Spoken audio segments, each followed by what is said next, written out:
this is BioPhoenix here, and today we're going to be taking a look at an NES game called Bible Buffet, which ironically rhymes with Boba Fett. Okay, I had to throw that one in there. And it was developed and published by the oh so wonderful Wisdom Tree, the company that was once known as Color Dreams, which I'm sure you're already aware of that, but decided to go to the religious route due to a business plan. And the game was released in 1993 in North America. And this should not come as a surprise that this is actually an unlicensed game. You know, with their very odd shaped cartridge that is black. So this is a party board game slash action game. Now that's pretty weird, but then again, everything about this game is fucking weird. So you can actually play this game with the 4 players, which is pretty cool. So first thing you have to do is enter your name, and yeah, I decided to call myself Fug, because I don't know why. And then you have to pick the category section, where I just had to pick 666, because I'm kinda curious to know what kind of questions are going to be in the 666 section. So now the game begins, and you go on a board, and you're using a gingerbread looking guy. So then you gotta spin a wheel, much like the game of life. But there are 3 other unique spaces that are not the number of steps, such as a happy face, a sad face, and what it looks like a book. So if you pick the happy face, a number of things can happen, like getting an extra heart container, getting a key which can access certain areas, and moving up 10 spaces. And what the sad face does is that you go back a certain amount of spaces, or you lose a turn. And as for the book thingy, well, it's a quiz, which just happens to be the shittiest part about the game. So here you have some questions, but where's the questions? You only have the answers. So you just have to circle one of them blindly without knowing what the questions are. The fact that the questions are not even on the screen is fucking stupid. So how would you know? Well, you have to have a manual. So if you own a loose copy of the game, or if you're just playing it on emulation, then you're fucked. Although nowadays, you can just look it up on the internet, but here's the thing though. Think back to when this game first came out. The internet was a very new thing at the time, and not many people had it, and even if you did, well, it was dial-up. But I think you understand my point, is that if you played this game back then, but you didn't have a manual for it, then you're pretty much screwed. So fuck the quizzes. So I had to get the shittiest part out of the way first, so now let's get on to the squares. So if you go on any of the regular squares that represent one of the lands, like fast food land, potato land, it takes you to an action stage which is in a top-down view. So you have to collect a whole bunch of food to get some points, and you get to shoot up some enemies that look like food related to the area. Or you can lay down an oil drum which explodes, very similar to Bomberman. So you just have to get to the exit without dying. So if you complete one of these regular stages, you get to move on forward. But if you die, you just have to do it again. Now if you're playing with 2 people or more, it would be one of their turn, but if you're playing with 1 person, you just get to go again. So there's not a lot of consequences when you lose, other than the fact that it would be the other player's turn and you have to redo the level again. So I think that covers up the basics of what you need to know about this game. So it's a board game that you also get to shoot some things, eat a whole bunch of food and try and survive, and of course just trying to get to the end of the map before anyone else. But if you're playing alone, then it really doesn't matter. So let's move on to the controls, and I have to say, the controls are very simple and very easy to use. So you walk around with the D-pad, B shoots, A drops bombs, start pauses the game. I mean, it's all simple stuff, and it actually does work rather well. I find it to be pretty responsive. It plays exactly like the original Zelda, which is funny because they made a game called Spiritual Warfare, which is pretty much exactly like Zelda.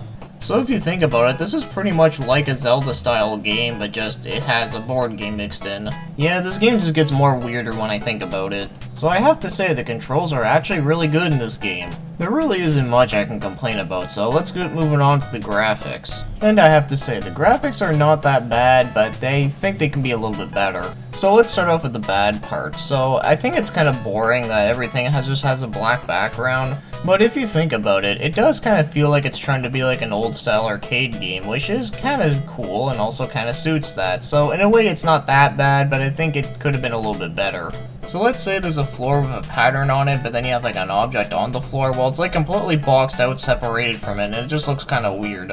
But other than these 2 things, I have to admit, they have a lot of creativity here. At least some of the stuff that you see is always different, which is pretty cool. And the enemy designs are just hilarious. And some of the obstacles that you have to avoid are actually pretty creative looking. So sometimes you have to avoid flying knives, and then you have to avoid smoke coming from a chimney, and even some potato peelers, so that's pretty funny. But yeah, there's so much crazy shit going on in this game that it's kinda hard to talk about all of it. So yeah, it's about food that's trying to kill ya. I wonder if that happened in the Bible.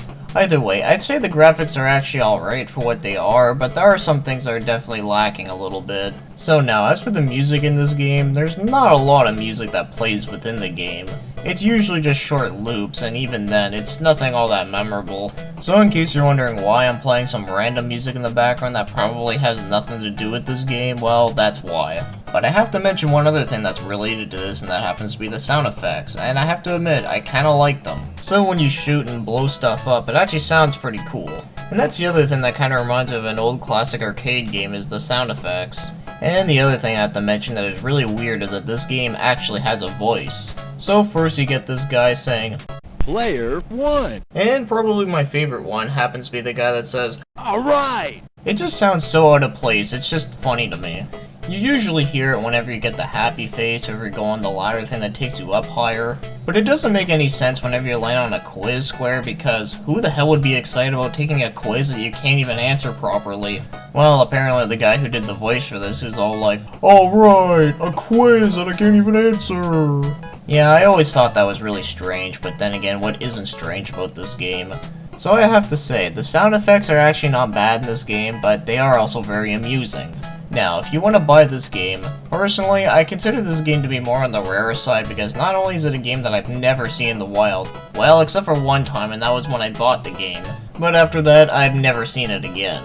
So from what I looked up, for a loose copy of this game, it goes up to like $80. But as for complete and box copies, this is where you want to throw your wallet out the window, because the prices on those are just way too damn high. But that's to be expected, considering that a loose one is already quite a lot.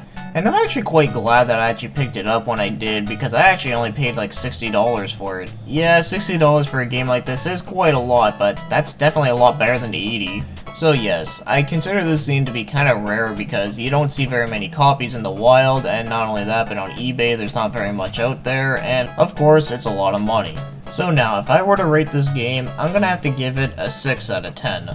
I'll be honest, I actually do kinda like this game. I think it's decent at best, but there's nothing wrong with decent at best. So obviously this isn't like a masterpiece or a must-have in your NES collection, but it is definitely pretty fun. Especially playing it with more than 2 players, that's also a really good time.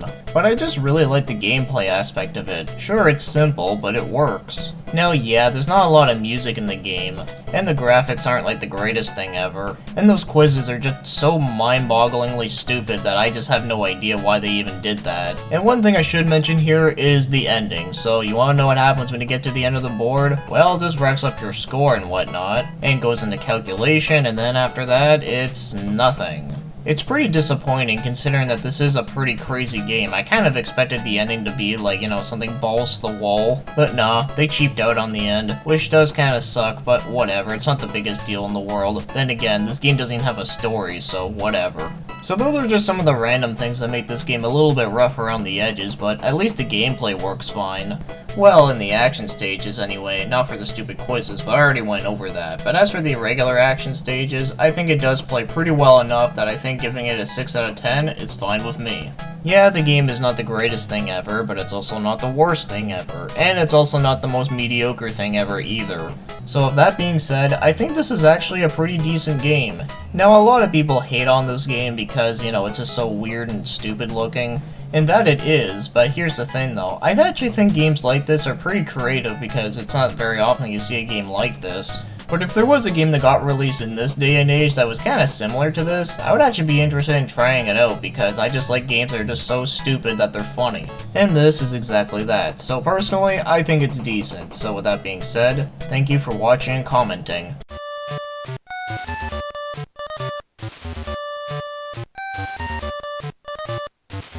Player 1. Alright! Player 1. Alright!